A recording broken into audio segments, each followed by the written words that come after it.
जय हिंद। आप सभी का बहुत बहुत वेलकम है आप सभी के अपने YouTube channel the smart edu for you में। आज के इस वीडियो में हम लोग बात करने वाले हैं एक बहुत ही इम्पॉर्टेंट टॉपिक के बारे में जो कि आपका काउंसलिंग से जुड़ा हुआ है। ठीक है, आपने बहुत सारे ऐसे लोगों को सुना होगा जो ये बताते होंगे कि हमारे पहचान में या फिर उन्हीं का जो है पॉलिटेक्निक एंट्रेंस एग्ज़ाम निकल गया होगा अच्छे मार्क्स और नंबर के साथ। ठीक है, उन्होंने काउंसलिंग कराई होगी और कॉलेज भी अलॉट हो गया होगा, गवर्नमेंट कॉलेज अलॉट हो चुका होगा या जो भी कॉलेज उनको मिलना चाहिए था वो अलॉट हो गया होगा। और उसके बाद अंत में उनसे एक छोटी सी मिस्टेक हो जाती है जिसकी वजह से उनका गवर्नमेंट कॉलेज में एडमिशन जो है कंप्लीट होने से रह जाता है और अंत में ये कह सकते हैं कि जो एडमिशन है वो रुक जाता है और उनका वो साल जो है ड्रॉप आउट करना पड़ता है। वो कौन सी छोटी सी गलती है जिससे आपको बचे रहना है और वो गलती आपको नहीं करनी है, इस विषय में हम आज की इस वीडियो में बात करेंगे। ठीक है, देखिए, आपने एग्जाम दे दिया, आपका एग्जाम अच्छा गया, आपका रिजल्ट आएगा, आंसर की आने वाला है। ठीक है, जल्द ही तकरीबन अपडेट मिली है कि 1 हफ्ते के अंदर ही आ जाएगा। ठीक है, तो जब भी आता है उसकी तो अपडेट आपको मिल ही जाएगी। ठीक है, तो यहाँ पे आपका रिजल्ट भी आ जाता है, आप अच्छे मार्क्स पाते हैं, अच्छे आप जो है रैंक पाते हैं। उसके बाद आप काउंसलिंग कराएंगे। काउंसलिंग का जो एक राउंड का टोटल टाइम होता है, ठीक है, वो टाइम होता है मैक्सिमम आपका 1 हफ्ते या 7 दिन, लगभग 7 या 8 दिन जाते हैं, इससे अधिक नहीं जाता है। एक राउंड की मैं बात कर रहा हूँ। ठीक है, तो यहाँ ध्यान दीजिए आप कि आपने काउंसलिंग कराया, आपको कॉलेज अलॉट हो गया। कॉलेज अलॉट होने के बाद आपका होता है डॉक्यूमेंट वेरिफिकेशन। ठीक है, यानी कि प्रमाण पत्र सत्यापन होता है। ठीक है,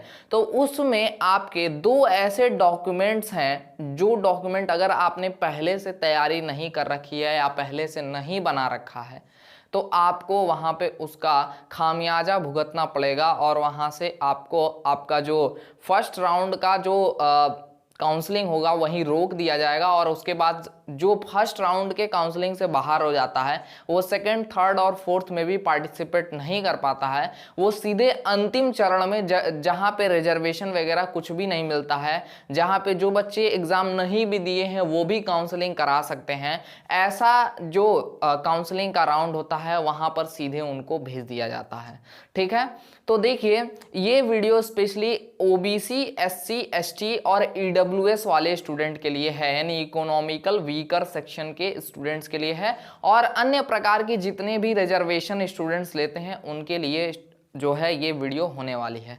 तो देखिए, अगर आप ओबीसी, एससी, एसटी से बिलोंग करते हैं, ओबीसी, एससी और एसटी इसमें से बिलोंग करते हैं तो आपको 2 डॉक्यूमेंट बना करके रख लेना है, क्योंकि जो रैंकिंग मिलती है वो रिजर्वेशन का भी कुछ वहाँ पे प्रावधान होता है, रिजर्वेशन भी आपको कुछ ना कुछ मिलता है अगर आपने ओबीसी, एससी, एसटी या फिर ईडब्ल्यूएस यानी कि इकोनॉमिकल वीकर सेक्शन चॉइस कर रखा है। तीनों में से कुछ, तीनों चारों में से कुछ भी आपने चॉइस कर रखा है तो आपको इसका रिजर्वेशन का फायदा मिलेगा। ठीक है, अब देखिए, ईडब्ल्यूएस, ओबीसी, एससी, एसटी में से अगर आपने कुछ भी भर रखा है कैटेगरी तो आपको क्या क्या चाहिए, आपको कास्ट सर्टिफिकेट यानी कि जाति प्रमाण पत्र, ठीक है, जाति प्रमाण पत्र और डोमिसाइल सर्टिफिकेट यानी कि आपका निवास प्रमाण पत्र, ठीक है, निवास प्रमाण पत्र भी आपको अपना तैयार करके रखना होगा। तो कौन कौन से 2 डॉक्यूमेंट आपका, एक तो जाति यानी कि कास्ट सर्टिफिकेट और दूसरा डोमिसाइल यानी कि निवास प्रमाण पत्र। अब यहाँ और भी मेरी बात सुनिएगा, मैं आपको यहाँ ये भी बता दे रहा हूँ कि आप अपने घर से बिना निकले, घर में बैठे बैठे अपने फोन या अपने डेस्कटॉप के माध्यम से ये दोनों सर्टिफिकेट बना सकते हैं। कैसे बना सकते हैं ये भी मैं आपको बताने वाला हूँ। ठीक है, अब देखिए, ये जो रिजर्वेशन दिया जाता है, इस रिजर्वेशन को देने की वजह से आपको वेरीफाई कराना होता है कि आपने जो भी कैटेगरी यहाँ ओबीसी, ईडब्ल्यूएस या फिर एससी, एसटी चॉइस किया है क्या आप उसी के कास्ट के हैं। तो इसके लिए आपको सर्टिफिकेट शो करना होता है और जो उत्तर प्रदेश का बच्चा है उसको जो है यहाँ का निवासी होने की वजह से उसको जो है प्राथमिकता दी जा रही है, प्रायोरिटी दी जा रही है, इस वजह से उसको अपना निवास प्रमाण पत्र यानी कि डोमिसाइल सर्टिफिकेट भी शो करना होगा। ठीक है, तो ये दोनों सर्टिफिकेट आप ई डिस्ट्रिक्ट के सिटीजन पोर्टल से बना सकते हैं। ये दोनों सर्टिफिकेट कैसे बनाना है इसका लिंक मैं इसी वीडियो के डिस्क्रिप्शन में दे दिया हूं। उस लिंक पर क्लिक करके आप देख सकते हैं कि कैसे आप घर बैठे अप्लाई कर सकते हैं इन दोनों ही प्रमाण पत्र के लिए, और ये घर बैठे आप बना सकते हैं।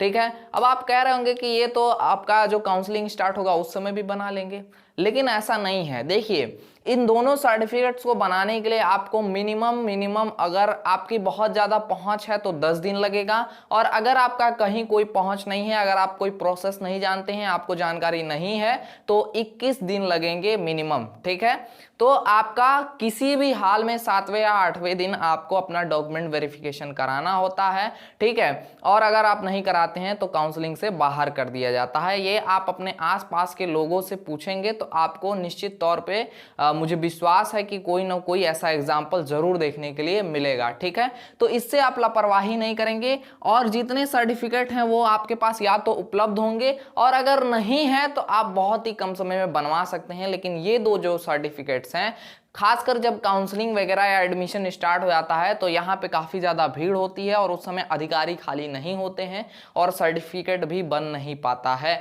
और ऐसे में एडमिशन रुक जाता है स्टूडेंट्स को। तो आप इस तरह का लापरवाही नहीं करेंगे, आप इन दोनों ही सर्टिफिकेट्स को बनवा करके रख लीजिए। ठीक है, ताकि जब भी वेरिफिकेशन होता है तो मस्त एकदम आराम से जाइए, एकदम बेखौफ होकर के, और अपना काउंसलिंग सक्सेसफुल करवाइए। और काउंसलिंग कराने का सही तरीका क्या है, इस पे टिप्स और ट्रिक्स पाने के लिए, कैसे आप गवर्नमेंट कॉलेज जो आप चाहते हैं, जिसमें आप जाना चाहते हैं, जिस ट्रेड में जाना चाहते हैं, कैसे उसको काउंसलिंग करा सकते हैं, या फिर काउंसलिंग क्या होता है, ये सभी चीजें जानने के लिए आप चैनल से जुड़े रहें। जो सब्सक्राइब बटन है उसको प्रेस कर लीजिए, और नोटिफिकेशन बेल को प्रेस करके नोटिफिकेशन को ऑल पे सिलेक्ट कर लीजिए, ताकि इनमें से कोई भी अपडेट आती है तो उसकी जानकारी आपको सबसे पहले मिल जाए। आज के इस वीडियो में बस इतना ही, मिलेंगे नेक्स्ट किसी और इंपॉर्टेंट और आपके लिए बेनिफिशियल वीडियो के साथ। तब तक के लिए जय हिंद, वंदे मातरम, स्वस्थ रहें, मस्त रहें।